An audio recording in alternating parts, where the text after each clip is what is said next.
as anguish over the civilian toll in Gaza and the accidental killings of 3 Israeli hostages raise new concerns about Israel's military strategy. Prime Minister Benjamin Netanyahu vowed Sunday to fight to the end.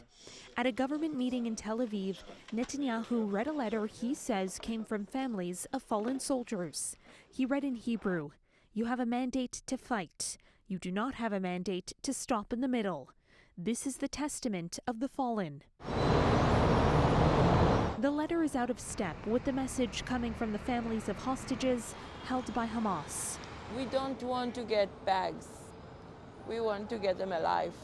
Confirmation Israeli troops mistakenly shot dead 3 hostages as they held up a white flag adds a sense of urgency for the relatives of those still captive in Gaza, terrified their loved ones could be next.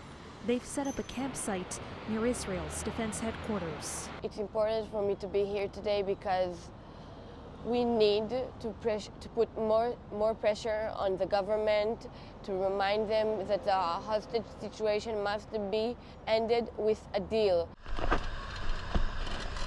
Israel is also facing increased international pressure to relieve the suffering in Gaza. This drone video of Gazans queuing for food illustrates the desperation. As rights groups warn the humanitarian crisis there has spiraled to catastrophic proportions. The U.S. Defense Secretary has traveled to Israel to urge military leaders to do more to spare civilian lives and discuss the war's next phase after an eventual cessation of high-intensity ground operations and airstrikes.